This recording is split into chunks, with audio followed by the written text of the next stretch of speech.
20 वर्षों से साधना कर रही हैं। स्वामी चित्रेश्वरानंद जी के नेतृत्व में उन्होंने साधना का अभ्यास किया है और माता सरोज अग्नोत्री जी की बहन है। मैं उनका अपने प्रोग्राम में स्वागत अभिनंदन करती हूँ। श्रीमती रेखा चौधरी जी। ओम। सभी पवित्र आत्माओं को नमस्ते दीदी। नमस्ते करती हूँ और सभी के माता पिता को भी नमस्कार करती हूँ, नमस्ते करती हूँ। माता जी से कितनी शक्ल मिल रही है इनकी। दर्शन जी की माता जी से बहुत। हाँ जी दीदी ये माता जी की बेटी नहीं है, दर्शन अग्नोत्री सरोज अग्नोत्री जी की बहन है। सरोज जी की बहन है। हाँ जी, सरोज जी जी की बहन। हाँ जी। उनसे भी बायोलॉजिकल तो इनके साथ मेल हो गया उनका। हाँ जी। जी सभी शांत हो जाए। परमपिता परमात्मा की असीम कृपा से, उनकी अनुकंपा से हम सबको यह मानव शरीर प्राप्त हुआ है। मानो सबको नमस्ते बहन जी। दादी को कोई नहीं जाने दे। हो जाएंगे, बीच में कोई डिस्टर्ब नहीं करेगा तो सबको आनंद आएगा। मेरी हाथ जोड़कर प्रार्थना है, कृपया एकाग्रचित होकर जो भी मैं कहने जा रही हूँ उसको सुने तो सबको लाभ होगा, कल्याण होगा। क्षमा चाहती हूँ मैं जी। परमपिता परमात्मा की असीम कृपा से यह हम सबको मानव जीवन प्राप्त हुआ है और हमारा सौभाग्य है कि हम इस सात्विक वातावरण में बैठकर अपने अंतःकरण को पवित्र कर रहे हैं, अपने जीवन का निर्माण कर रहे हैं। अपने लक्ष्य को, जो हमारे मानव जीवन का चरम लक्ष्य है, उसको प्राप्त करने का अब हम प्रयास कर रहे हैं। परमपिता परमात्मा की असीम कृपा है हम सब पर, जो उन्होंने हमें चुना है अपना आनंद प्रदान करने के लिए। और वो परमपिता परमात्मा जैसे कोई राष्ट्रपति, कोई प्रधानमंत्री हमें पुरस्कार देना चाहे तो हम कितना गर्वान्वित अनुभव करते हैं, सबको बताते हैं मुझे ये प्रधानमंत्री राष्ट्रपति अवार्ड मिलने जा रहा है। और आज बहुत ही गर्व होता है जब मैं ये विचार करती हूँ कि कोई राष्ट्रपिता नहीं, कोई राष्ट्रपति नहीं, पूरे ब्रह्मांड के पति ने मेरा चुनाव किया है। बहुत अधिक गर्वान्वित अनुभव करती हूँ और उनकी कृपाओं का हर क्षण हर पल अनुभव करती हूँ। वेद मंत्र कहता है, तुंजे तुंजे य उत्तरे स्तोमा इंद्रस्य वज्रिणः न विन्धेयस्य सुष्टुतिम्। ऋग्वेद का मंत्र है। तुंजे तुंजे अर्थात दान, दान पर। किसके दान पर? परमात्मा के दान पर। कैसा अद्भुत दान है ये मानव शरीर, मुझ आत्मा को परमात्मा ने प्रदान किया। कैसा अद्भुत दान है ईश्वर का। आंखें ना हो तो कैसे जीवन बीते, श्वास ना हो तो श्वासें कैसे चल रही है। ये अद्भुत दान है ईश्वर का। एक भी श्वास अगर रुकती है तो कितना व्याकुल हो जाते हैं, और जब से पैदा हुए श्वास श्वास हम लिए जा रहे हैं। कभी ईश्वर ने कोई शुल्क नहीं मांगा, कभी ईश्वर ने ये भी नहीं कहा कि मेरा धन्यवाद करो। सब कुछ निस्वार्थ निःशुल्क, हम माने या ना माने, बस वो तो देता ही जा रहा है, देता ही जा रहा है। मन में इच्छा होती है मैं ये वस्तु को खाऊं, आम खाऊं, और हाथ बढ़ जाते हैं स्वयं। मुझे नहीं पता कौन से मैं मसल को तोड़ू मोड़ू, कौन से अंग का मैं इस्तेमाल करूं, बस सामने दिखाई देता है, छील लेते हैं और स्वाद का चख लेते हैं। उसके पश्चात स्वयं ही वो खाना जो भी हमने खाया वो हजम भी हुआ, उससे हड्डी भी बनी, मांस भी बना, रक्त भी बनी, सारे मिनरल्स, विटामिन, हार्मोन सब कुछ बने, मुझे कुछ पता ही नहीं। कैसा अद्भुत दान है ईश्वर का। रात को सो जाते हैं, श्वास चल रही है, हृदय धड़क रहा है, मलमूत्र स्वयं उत्पन्न हो रहे हैं, अपच पदार्थ उत्पन्न हो रहे हैं, रक्त बह रहा है, खाना हजम हो रहा है, और मुझे कुछ पता ही नहीं। कैसा अद्भुत व्यवस्था है ईश्वर की। और जैसे माँ की गोद में बच्चा निर्भय होकर, निडर होकर, पूर्ण ममता के साथ सुरक्षा अनुभव करते हुए सो जाता है, ऐसे ही तो हम प्रतिदिन सो जाते हैं। उस समय जब नींद आती है ना, तो कोई भय नहीं होता, कोई चिंता नहीं होती, हमारे पास कौन है, मित्र है, दुश्मन है, कुछ एहसास नहीं होता। बस अब उस माँ की गोद में सो जाते हैं। ये निद्रा वृत्ति कैसी बनाई है ईश्वर ने। और जब हम प्रातः काल उठते हैं तो हमें क्या, नई ऊर्जा, नई चेतना, नए संकल्प के साथ हम उठते हैं और फिर से अपने कार्यों में लग जाते हैं। ये कैसा दान है ईश्वर का। सूर्य बनाया, ये कैसा है, उतनी ही दूरी पर बनाया जितनी मुझे आवश्यकता है, थोड़ा पास होता तो। ये कैसा दान है। तो जब दान दान पर, प्रभु के दिए हुए दान दान पर, जो कि प्रभु के ही नियमों में बंधा हुआ है और प्रभु की व्यवस्था से ही सब कुछ चल रहा है, और हमारे उनके हर दान पर हमारा सुख है, निश्चित है। उनका हर दान हमारे लिए सुख को बढ़ाने वाला है। तो जब हम प्रभु के इस दान दान पर विचार करते हैं, जितने ही उनके उपकारों को हम समझते जाते हैं, तो प्रभु के उपकारों को जानकर स्वयं स्तुति फूटने लगती है। प्रभु का धन्यवाद करना नहीं पड़ता, होने लगता है। प्रभु का ध्यान करना नहीं पड़ता, होने लगता है ध्यान। कैसी सुंदर व्यवस्था है प्रभु की। और उन स्तुतियों को भी जब हम अनुभव करते हैं, तो उसकी जो कृपा है, उसकी जो दया है, उसका जो दान है, फिर भी हम उसका पार नहीं पा सकते। तो क्या होता है, मूक हो जाते हैं कि कितना, कैसे हम उसकी कृपा का, उसकी दया का तो हम पार ही नहीं पा सकते। तो वाणी हमारी जवाब दे जाती है, शब्द समाप्त हो जाते हैं, अगर हम सही मायनों में ईश्वर की कृपा का अनुभव कर पाए तो। तब यही भाव आता है, प्रभु वाणी के शब्द तो नहीं है मेरे पास, वाणी भी ऐसी वाणी भी नहीं जिससे मैं तेरा स्तुति कर सकूं।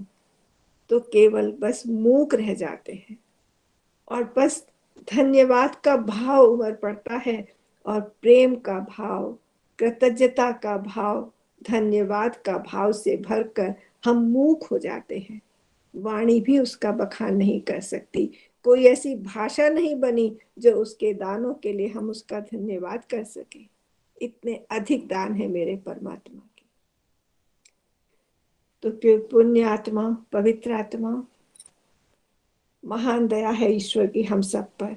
ईश्वर ने अपना शुद्ध ज्ञान प्रदान करने के लिए, अपना आनंद प्रदान करने के लिए हमारा चुनाव किया है। भाग्यशाली है हम। स्वयं को गर्वान्वित अनुभव कीजिए। इस ब्रह्मांड में केवल 3 ही वस्तुएं हैं, आत्मा, परमात्मा और प्रकृति। आत्माएं बहुत सारी हैं, परमात्मा एक है, और प्रकृति, मूल प्रकृति, वो भी एक है। तो अब प्रश्न उठेगा कि आप कह रहे हैं 3, और हमको तो बहुत सारी वस्तुएं दिखाई दे रही हैं, पेड़ है, पशु है, सूर्य, चंद्र, तारे, अन्न, औषधियां, जल, सब कुछ दिख रहा है, बट आप कहते हो 3 ही है। नहीं, मूल प्रकृति एक ही है। ये मूल प्रकृति कारण है, और इस मूल प्रकृति से इस सृष्टि की रचना की है, वो उसका कार्य है। तो ये जितने भी पदार्थ बने हैं, ये सब कार्य है, मूल प्रकृति से बनाए गए हैं। मूल प्रकृति से, जैसे दूध है, दूध से हम दही बना लें, घी बना लें, मक्खन बना लें, लस्सी बना लें, दही बना लें, मावा बना लें, मिठाइयाँ बना लें, दूध तो एक ही है ना। तो इसी तरह से दूध से हमने बहुत सारे पदार्थ बना लिए। इसी प्रकार से मूल प्रकृति एक ही है, और उस मूल प्रकृति से इस पूरी सृष्टि की रचना परम पिता परमात्मा ईश्वर ने की है। तो तीन पदार्थ हुए, आत्माएं बहुत सारी हैं, परमात्मा एक है और मूल प्रकृति एक है। अब मूल प्रकृति जड़ है, इसमें इच्छा नहीं, इसमें ज्ञान भी नहीं और इसमें प्रयत्न भी नहीं, तो स्वयं इसमें कोई परिवर्तन नहीं हो सकता। तो परमात्मा स्व में स्थित है, अपने आनंद से परिपूर्ण है, उसको किसी वस्तु की आवश्यकता नहीं, उसकी इंद्रियां भी नहीं, कुछ भी नहीं, वो स्वयं में स्थित है और अपने आनंद से परिपूर्ण है। तो परम पिता परमात्मा को इस सृष्टि की आवश्यकता नहीं है। और लेकिन परम पिता परमात्मा ने इस सृष्टि, परमात्मा में इस सृष्टि को बनाने की सामर्थ्य है और मूल प्रकृति में बनने की सामर्थ्य है। लेकिन किसके लिए? प्रकृति को आवश्यकता नहीं, परमात्मा परिपूर्ण है, प्रकृति स्वयं बन नहीं सकती, उसमें इच्छा नहीं, और परम पिता परमात्मा स्वयं में परिपूर्ण है, तो किसके लिए सृष्टि का निर्माण किया? फिर से गर्व होना चाहिए, मुझ आत्मा के लिए। मुझ आत्मा के लिए परमात्मा ने इस पूरी सृष्टि का निर्माण कर दिया। क्यों किया? परमात्मा का कोई भी कार्य बिना विचारे नहीं होता, कोई भी कार्य परमात्मा का निरर्थक नहीं होता, उसका कुछ प्रयोजन होता है उसमें। तो प्रयोजन क्या हुआ परमात्मा का? हम आत्माओं का कल्याण। भोग व अपवर्ग की सिद्धि के लिए परमात्मा ने हम आत्माओं के लिए इस सृष्टि का निर्माण किया। भोग जो हमने पिछले कर्म किए हैं उनका हम भोग कर सके, अच्छे किए अच्छा भोग, बुरे किए बुरा भोग, तो भोग जो हम कर सकें। और अपवर्ग की सिद्धि, अपवर्ग अर्थात मोक्ष। तो मोक्ष क्या हुआ? सब प्रकार के दुखों से निवृत्ति और परम आनंद की प्राप्ति के लिए प्रयास करने के लिए इस सृष्टि का निर्माण किया। और वही मानव जीवन का चरम लक्ष्य है, क्योंकि ईश्वर का जो प्रयोजन है उसको सिद्ध करना मानव जीवन का चरम लक्ष्य होना ही चाहिए और है। तो मानव जीवन के चरम लक्ष्य को हम हमेशा ध्यान में रखें। क्या लक्ष्य है? भोग जो लक्ष्य है, परम आनंद की प्राप्ति के लिए प्रयास करना, ये मेरे मानव जीवन का चरम लक्ष्य है। सब प्रकार के दुखों से निवृत्ति, सब प्रकार के अर्थात सभी प्रकार के दुखों से निवृत्ति के लिए प्रयास करना मेरे मानव जीवन का चरम लक्ष्य है। तो वो जो लक्ष्य की प्राप्ति है वो केवल और केवल परमात्मा को जानकर, शुद्ध ज्ञान, आत्मा के ज्ञान को प्राप्त करके और फिर परमात्मा के ज्ञान को प्राप्त करके ही हम मानव जीवन के उस लक्ष्य को प्राप्त कर सकते हैं। तो इसमें एक मंत्र भी आता है ना, वेदाहमेतम पुरुषम महांतम आदित्य वर्णम तम सह परस्तात् तमेव विद्वान तमेव विदित्वा अति मृत्युमेति नान्य पंथा विद्यते अनाया। कि हम ईश्वर को जानकर ही हम उस इन दुखों से, जन्म और मृत्यु के दुख से हम छूट सकते हैं। तो प्रश्न उठता है कि ईश्वर को जानना है तो ईश्वर को जानने के लिए हम क्या करें, कैसे करें? तो हमें पहले ईश्वर को जानना चाहिए कि ईश्वर कैसा है। ईश्वर सर्वव्यापक है और वो निराकार है। सर्वव्यापक है तभी वो निराकार हो सकता है। एक निराकार ही सर्वव्यापक हो सकता है। अगर वो साकार होगा तो कहीं ना कहीं उसकी सीमा होगी। वो सर्वव्यापक अगर साकार है तो कहीं ना कहीं सीमा होगी, उस सीमा से पार फिर क्या? तो ईश्वर सर्वव्यापक है और निराकार है, ये हमको जानना मानना चाहिए। तो जब वो सर्वव्यापक है, कण कण में विद्यमान है, ऐसा कोई स्थान नहीं जहां वो नहीं, जो वहां उपस्थित नहीं, तो फिर वो मेरे साथ भी तो है ना। और मेरे साथ ही नहीं, मेरे अंदर भी है। तो सबसे निकटतम, सबसे निकटतम, अत्यधिक, इससे अधिक निकट हो ही नहीं सकता। मन बाहर, बुद्धि बाहर, आत्मा के रिश्तेदार, देह के सारे संबंध सब बाहर है।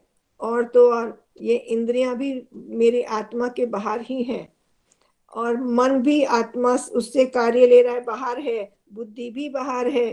तो ईश्वर वो तो आत्मा के अंदर ही है। तो सबसे निकटतम ईश्वर है। दूसरा हमें क्या जानना है? सर्वव्यापक है, निराकार है। आत्मा भी नित्य है, सदा से है, सदा रहेगी। और परमात्मा भी नित्य है, सदा है, सदा रहेंगे। और यहाँ पर जो हमें देह मिला, ये जितने मित्र संबंधी माता पिता परिवार जो प्राप्त हुए, ये देह की अपेक्षा से है। अगर देह है तो हम सब एक दूसरे को जान रहे हैं।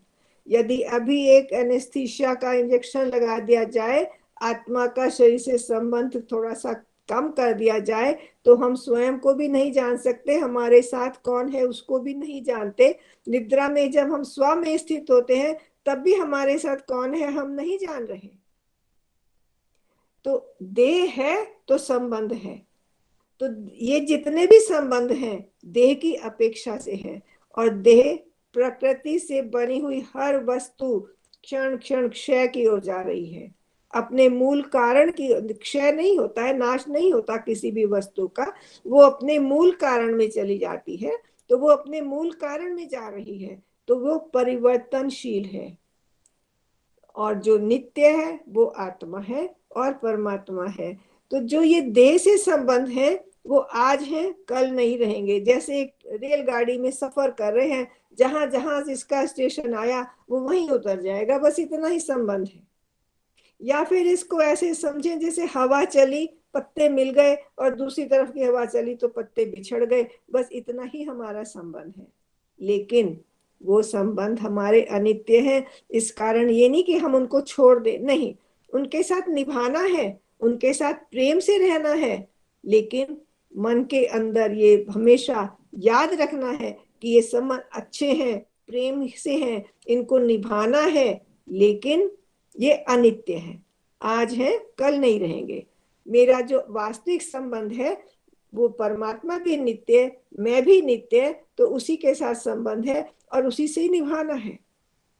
और परमात्मा के पास ही ऐसी व्यवस्था है जहां लेश मात्र भी दुख नहीं है, केवल आनंद ही आनंद है, केवल आनंद ही आनंद है।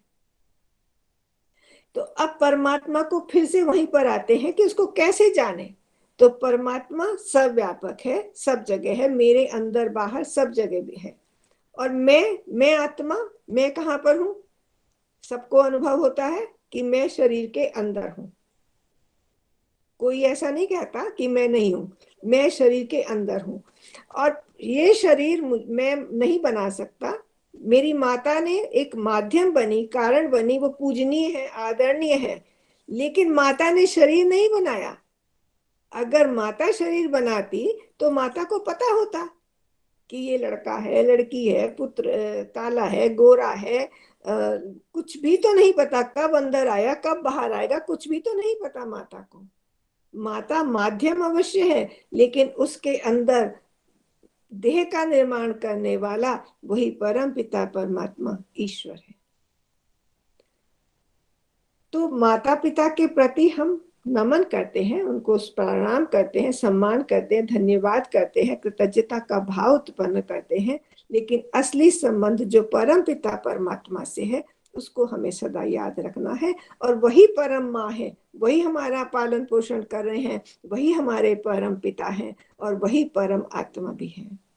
तो मैं आत्मा इस शरीर के अंदर, और परमात्मा सर्वव्यापक होने से मेरे अंदर। तो जहां मैं हूं वहां परमात्मा को ढूंढूं तो परमात्मा मिलेगा। लेकिन मैं क्या कर रहा हूं? मैं अंदर हूं इस शरीर के अंदर, और परमात्मा को बाहर ढूंढ रहा हूं। यहाँ पर मेरी गलती हो गई। तो मैं क्या करूं परमात्मा तक पहुंचने के लिए? स्वयं आंखें बंद करूं, कान बंद करूं, बंद कर लूं आंखों को प्रेम से, और अंदर ही अंदर मैं आत्मा पहले स्वयं को देखूं कि मैं कहाँ पर हूँ। मैं आत्मा शरीर के अंदर हूँ तो कहाँ पर हूँ, कैसा हूँ। ऐसे धीरे धीरे अभ्यास करेंगे तो उसके बाद जब स्वयं का अनुभव होता है तो पता लगता है कि अगर ये शरीर नहीं है तो मैं कुछ कर ही नहीं सकता, मैं तो स्वयं को भी नहीं जान सकता। तो यह शरीर के माध्यम से, इस प्रकृति के माध्यम से मैं ईश्वर तक पहुंच सकता हूँ। ये देह मेरा साधन है, ये देह मेरी नौका है इस संसार के सागर को पार करने के लिए, और ये प्रकृति साधन है इस देह को चलाने के लिए। तो प्रकृति से मैं उपयोग करूं, प्रकृति में इतना ज्यादा लवलीन ना हो जाऊं कि जिस परमात्मा ने सब कुछ दिया मैं उसको भी भूल जाऊं, इन विषयों में इतना ना भटक जाऊं कि उस परम पिता परमात्मा को भूलकर, और विषयों में सुख तो मिलेगा क्षणिक थोड़ी देर का, लेकिन उन विषयों में ना तृप्ति है ना शांति है। आज खाना खाया, कल फिर भूख लग गई, आज आम खाया, कल फिर भूख लग रही, फिर आम खाने को मन कर रहा है क्योंकि स्वाद लिया था। तो ना तृप्ति हुई ना शांति हुई। जिसने उस आम को आम एक उदाहरण है, इसके साथ हम कुछ भी लगा सकते हैं, रसगुल्ला लगाओ, गुलाब जामुन, कुछ भी लगा लीजिए खाने पीने का, या कोई भी इसमें वासना का अपना लगा सकते हैं, जहां पर भी हमारे आकर्षण है वो हम लगा सकते हैं। तो ना मोह को भी लगा सकते हैं। तो जो इसको आम को खिलाने में मेरा जो सहयोग देगा उसके प्रति मुझे राग होगा, और जो मेरे से आम को छीन लेगा, जो मुझे आम नहीं खाने देगा, उससे मुझे द्वेष होगा। तो मेरा जो भी कर्म होगा वो राग और द्वेष से जनित होगा, और जब कोई कर्म हम राग द्वेष से जनित करते हैं वो हमारा कर्माशय बनता है, और उस कर्माशय को भोगने के लिए, दुख या सुख को भोगने के लिए मैं बार बार जन्म और मृत्यु के चक्र से बंधा रहूंगा। तो प्रकृति से मैं सुख ले रहा हूं तो मैं बंधन में आ रहा हूं। तो अब मुझे क्या करना है, प्रकृति को साधन समझना है, और जहां जहां भी मेरी अटका हुआ हूं, जहां जहां मेरा बंधन है, मुझे लोभ है, क्रोध है, मोह है, ईर्ष्या, राग, द्वेष है, उन सबको मैं हटाता चलूं, और धीरे धीरे मैं ईश्वर की ओर बढ़ता जाऊं। तो सदैव याद रखूं, प्रकृति मेरा साधन है, इसको मैं साधन की तरह से रहूं, और उसके इस साधन को मैं उपयोग करके ईश्वर की तरफ बढ़ता जाऊं। तो ईश्वर ही है जहां पर प्रकृति से सुख तो लिया लेकिन साथ में दुख भी आया, जन्म मृत्यु का दुख, राग द्वेष का दुख, ईर्ष्या का दुख, कितने दुख आए साथ में। ईर्ष्या, तृप्ति भी नहीं और शांति भी नहीं, लेकिन ईश्वर का एकमात्र, ईश्वर का ही जो सुख है वो सदा से है, सदा रहेगा। तो ईश्वर को प्राप्त करने के लिए क्या करना है, स्वयं आत्मा में स्थित होना है। आंखें बंद करें, कान बंद करें, सीधा बैठ जाएं, और मैं कहाँ पर हूँ, इस शरीर के अंदर विद्यमान हूँ, और परम पिता परमात्मा मेरे अंदर बाहर सभी जगह विद्यमान है। तो ईश्वर का चिंतन करते हुए, उनको पुकारते हुए पहले ओम का उच्चारण करूं हृदय से, जैसे आत्मा स्वयं परमात्मा को पुकार रही हो। कोई इसमें साधन नहीं चाहिए, वहां सब साधनों को शांत कर दीजिए, शांत होकर मन ही मन के साधन, मन एक साधन है ना, तो उस मन के साधन से परमात्मा को पुकारेंगे तो परमात्मा तो हर समय हाथ फैलाए हमारा स्वागत कर रहे हैं, चाहते हैं कि मेरा पुत्र मेरी ओर आए, मेरे आनंद का पान करे। और इसीलिए तो ईश्वर ने सृष्टि की रचना की है कि मेरा पुत्र मेरे पास है। और ईश्वर ही एक ऐसा मात्र है जो कि हम सालों साल, जन्म जन्मांतर तक उसको भूले रहते हैं, लेकिन जैसे ही हमें कुछ याद आया, ईश्वर की तरफ बढ़ना चाहते हैं, जहां पर हमने ईश्वर को छोड़ा था वहीं से वो हमारा हाथ पकड़कर आगे बढ़ा देते हैं। ये ईश्वर की व्यवस्था है। अगर यहाँ पर जो हमारे संबंधी मित्र, उनको हम 4 दिन भी ना मिले, 4 दिन उनको फोन ना करें, पूछे ना, शिकायत आती है। आप तो हमें याद ही नहीं करते, अब जब दुख पड़ा है तो हमारी याद आई आपको, लेकिन परमात्मा नहीं, वो तो एक प्यार का सागर है, उसको तो कहना भी नहीं पड़ता, बस आंख बंद करके उसके साथ बैठ जाओ, और वही हमें उसी समय वो हमें संभाल रहा है, कभी शिकायत नहीं करता। कोई आके मुझे बताए कभी परमात्मा ने शिकायत करी? नहीं करी। कुछ नहीं, बस जब उसकी तरफ हम उसकी तरफ आंख बंद करके उसकी तरफ बैठे और वो वहीं का वहीं हमने उसको पाया, अनुभव किया उसका।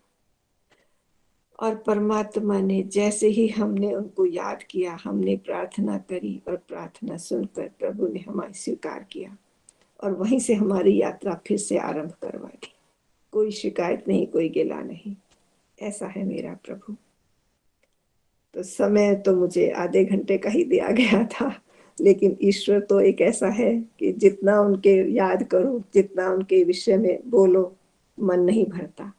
सुनने वालों का मन भरा या नहीं भरा, लेकिन मेरा तो मन नहीं भरता। तो परम पिता परमात्मा एक छोटा सा एक थोड़ा सा और बता देती हूँ, अभी 4 मिनट है। तो ईश्वर की भक्ति उपासना कैसे करें? तो वेद मंत्र कहता है, ओम उपत्वाग्ने दिवे दिवे दोषावस्त्र धिया वयम नमो भरंत एमसी। ईश्वर के समीप बैठकर, तो समीप का क्या अर्थ हुआ यहाँ पे? ईश्वर का समीप का अर्थ हुआ ईश्वर प्राप्त की प्राप्ति है, ईश्वर तो है ही है। तो समीप बैठने का क्या अर्थ हुआ? तो ईश्वर से हमें कोई काल की दूरी नहीं, क्योंकि ईश्वर सदा से है, नित्य है। मैं आत्मा भी सदा से हूँ, नित्य हूँ, सदा रहूंगा। ईश्वर भी सदा रहेगा, काल की कोई दूरी नहीं ईश्वर से। स्थान, ईश्वर सर्वव्यापक है, वो मेरे अंदर बाहर सब जगह विद्यमान है, कोई दूरी ही नहीं है। तो हम क्या कह रहे हैं? ईश्वर के समीप बैठो। ज्ञान की दूरी है ईश्वर में और मुझ में। ज्ञान हुआ मुझे कि ईश्वर तो मेरे अंदर है, दूरी है ही नहीं। तो हमें स्वयं को ईश्वर की तरफ मोड़ना है। तो यहाँ पर ईश्वर के समीप बैठने का अर्थ ये है, समीप तो हम है ही। तो केवल ज्ञान उत्पन्न करना है कि ईश्वर मेरे अंदर बाहर सभी जगह विद्यमान है और मैं उनके गोद में बैठा हुआ हूं। उससे निकटतम तो कोई हो ही नहीं सकता। तो जब मैं उनके संग उपत्वा अग्नि, अग्नि यहाँ पर ईश्वर के लिए आया है, वो व्याख्या बहुत लंबी हो जाएगी। दिवे दिवे अर्थात प्रतिदिन, दिन दिन, हर दिन। दोषावस्त्र दिया, प्रतिदिन और सायकाल, प्रातःकाल संधि वेला में और सायकाल भी। धी धिया, धी अर्थात बुद्धिपूर्वक, बुद्धिपूर्वक उनको जानकर वो कैसे हैं, कहाँ पर हैं, वो क्या चाहते हैं।